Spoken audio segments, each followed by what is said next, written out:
Music is a very special thing to all the human beings in the world. That means all the human beings in the world cannot live without music. So, we are inside the legendary studio of Gypsys, and we are going to compile an interview with our legendary singer, Uncle Piyalperera. So, without any further ado, let's get into it. Ayubowan Uncle Piyal. Ayubowan. Uncle, when did you start singing with Perera, Uncle? I think I started in 1975. I joined the band in 1970. The band was formed in 1970, but I joined the band in 1975, and I was singing mostly English songs at that time. Until 1986, I was singing only English songs, and Sunil was doing most of the single and English both. So that was the start, 1975. Thank you, Uncle. Can you tell us why did you want to be a singer? Alright, that's a very tricky question. I never had any thoughts of becoming a singer actually, because I was never in school also. I was not a person who was singing and doing things like that. But it was my father who thought, because my 4 brothers were involved with the band at that time with the Gypsys. So my father thought I was the only one. I was much younger than all of them. So my father thought that I should join the band. So 1975, I left school and I joined the band. And my father thought that he had some idea I could sing. So then he took me to the voice training, Marianne, to check whether I can sing, whether I can pitch. The first lesson the Marianne gave, I still remember. She just played a note on the piano, tang. Then she asked me to pitch it. Then I tang, tang, So then she said, okay, you can sing. Then my father said, okay, Marianne, I want my son to sing in 2 weeks. So then I was going for about 2-3 lessons at the beginning with Marianne. And after that, we went to Lily Godridge. So there was a lot of voice training. So it took about not 2 weeks, it took about 2-3 months actually for me to start singing. So that was the start. Actually, I never had any idea of becoming a singer. It's my father who pushed me to become a singer. Thank you, Uncle. What was the first song you sang together with Gypsys? So as I said earlier, I was singing mostly English songs. So I still remember, I think first song I sang was Knock 3 Times by Dawn. And there was another song by Dawn called Juanita. I don't know, you all won't know these songs even. So those were the first 2 songs I sang on stage with the Gypsys. And the first song I recorded with the Gypsys was a song called One Way Wind. At that time it was a very popular song in 1975. That's the first song I recorded. First song I sang was Knock 3 Times and Juanita. Ayubowan, Uncle. Ayubowan, Ayubowan. I'm Natasha. Uncle, what do you feel when you sing with the Gypsys? What What do you feel when you sing with the Gypsys? I feel very happy because the thing is, music is something that you make other people happy. So when you see other people happy in life, in not music, in anything, the biggest happiness you can get is to see other people happy. When you see other people are happy, then you feel very happy. Uncle, how did you and your brother gather the members for the band? Actually, it was my father right along, I think, from the beginning. Actually, he started the band. And it was my 4 brothers, as I told earlier, a bit older than me. I was about 4 years, there's a 4 years gap. So my 4 brothers were there in the band. Actually, Sunil is the one who started. Sunil, actually, first he started he went on a school trip, St. Peter's College. Then he saw somebody playing the guitar. Then he wanted the guitar. Then he started playing the guitar. Then my brothers and everybody, my elder brother wanted to play drums. The first drum set was not a normal drum set. It was all Nespray tin and all this. We had big tins those days with milk powder and everything. Those tins were the drum set. So cymbals were also like trays and the stuff like that. So there was a drum set that made of all these things. There was a bass guitar was also not there at the beginning. There was a T box like this, then put a string and then bass was played like that. So They started the band. Actually, my father then, at the beginning he didn't like, but later on he encouraged and he said, okay, if you want to do music, and you have to do it well, and one day you have to be the best band in Sri Lanka. That was his goal. So I joined about 4 to 5 years later after they started. Then, as I told earlier, I was forced into the band. Not that I wanted to join, I was forced into the band, but I'm happy about it. Thank you. Okay. Uncle, what were the obstacles you faced when imposing your songs? What were the obstacles you faced when imposing your songs? Composing songs. Obstacles means, there are lots of obstacles. Sometimes there are some songs, however much you try to get the feel of the song recorded, you can't, because you have something in mind and sometimes you can't put it into practice record. So then you keep going on. This is frustrating sometimes. Sometimes it's frustrating. So sometimes what we do is we get sometimes like when you take an example, even I Don't Know Why song, we got 3 players to come and play bass. So we didn't like all 3 players. Then Sunil played bass. Then in the end, Dushan played on the keyboards. That was the one we took in the end. So sometimes you have to keep experimenting, doing things, because sometimes it's frustrating to get what you have in mind. Even now I'm recording some songs, I'm still experiment stage because I'm not happy with the way it's coming sometimes. But you have to keep doing. So when you keep doing, only the final result will come. Uncle, this is my last question. What was this last song you sang together with Uncle Sunil? Well, that's a very tricky question. Yeah, I am getting so many tricky questions from you. I have never come across. I think the last song actually we sang for a TV show actually. The last song we sang was, I think, that song we didn't release. It's called Aniyata Naga Balapang. That's the last song we sang together for a TV show. The last song both of us sang together on stage was Signore. That was about, I think, last year, November or something like that. So that was the last song so we sang together.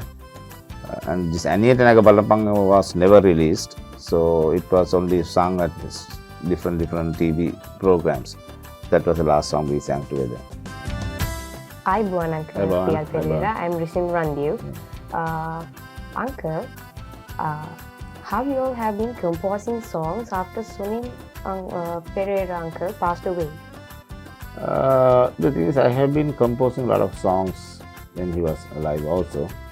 So when he was alive also, both of us worked together for a long time. I mean, it's not a short time. I mean, we have from 1975 up to now, it's about 48 years. So we have been working, whatever the song we did those days, all the songs, we have been working together. So we have been working together. Some songs I have done on my own, some songs Uncle Sunil has done on his own, but mostly we have been working together. So after he passed away, I mean, I should say it's a bit difficult sometimes, because sometimes he gives a lot of ideas. He says, "Mal, you do like this, try and do like this and all that." But he gives a lot of ideas like that. But in the end, now I have to do without him somehow. So I'm actually doing a lot of songs at the moment, hoping to release about 3 to 4 songs within the next 3-4 months.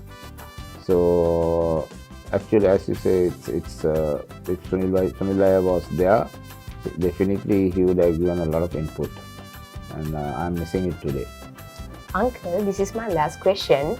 As we all know, you and Uncle Sunil Perera are helping others a lot. So, how do you feel when helping others in a charity? Okay, now as you say, like you ask what we feel, I mean, when we do help other people. As I told, like music, the biggest happiness you can get is not from what you get, what you have or what you get. Biggest happiness you can get is from what you give and to see other people happy. So there's a lot of happiness we get from helping others, and at the same time they are also happy. But looking at them, other people being happy, gives us a lot of happiness. That's what happens when we do music also. Music also, when we do music, when we see people dancing and people are happy, we feel very happy. But charity is a different kind of happiness. When you see a poor person who doesn't have anything, when you give something, it makes us happy. Hi, Uncle. Hi, Bon. What kind of help do you get from your family? Oh, that's a very good question. What kind of help I get from my family? Actually, my wife and my son both are always involved with whatever I do. Even if I'm doing a song, because I have a small recording studio at home. If I have when I'm recording also, they come and give their opinion and they say, what a lousy song this is. What is this useless song? They say like that. It's a good song. They say, that song is good. So like that, they come and encourage me, and they sometimes say, why don't you change here? Not only that, like when I go for bookings to play and all that also, they are always behind. My daughter is in England. She's my biggest fan. She's whatever I know this interview, also she will see. She sees everything. She's my biggest fan, my daughter.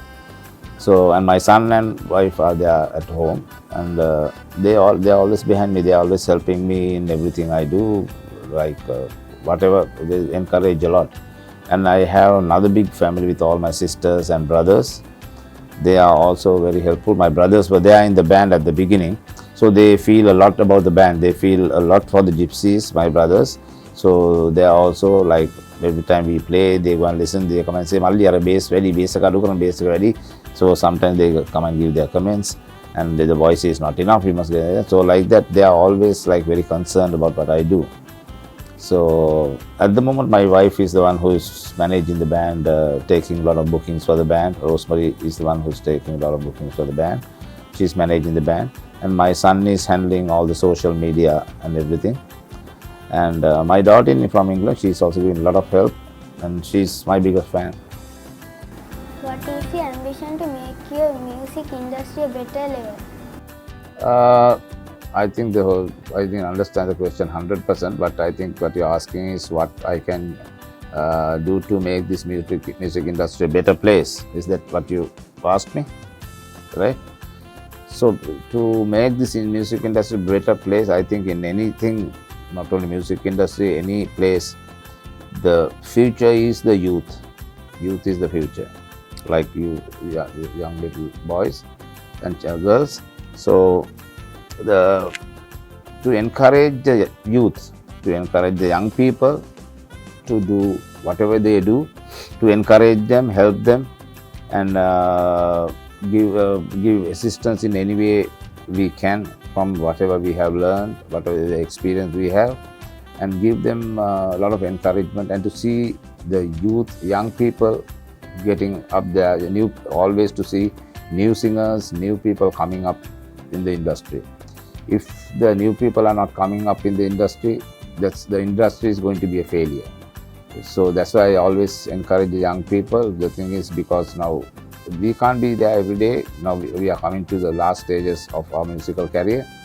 So we have to see young people coming. We have to see a lot of young people coming, and young people having hit songs, new singers coming. And actually, it's happening in a different way now. There are so many talented people in this industry.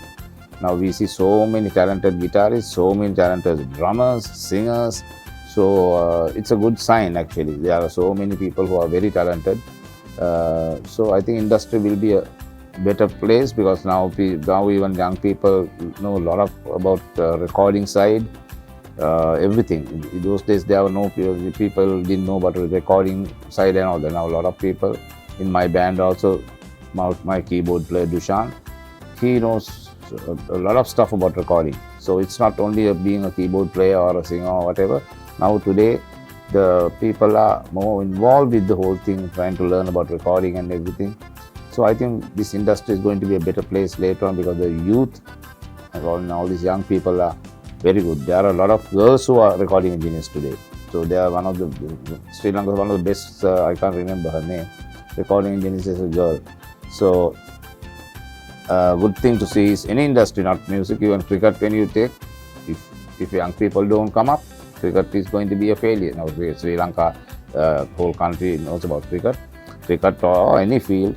You have to see young people coming up. If young people are not coming up, that industry is going down. So in the music industry also, I see always, I am very happy to see young people coming, and I will always encourage and always help young people whatever they want. in any way for recording or anything to see young people coming up. That's the best for the industry. Now we have come to the end of a wonderful conversation with Piyalperera. It is such a honor to meet him, and I think it was quite fun to get to know and experience more about the Gypsys. So I would love to thank Uncle Piyal for taking your time to talk and share with us your unforgettable stories.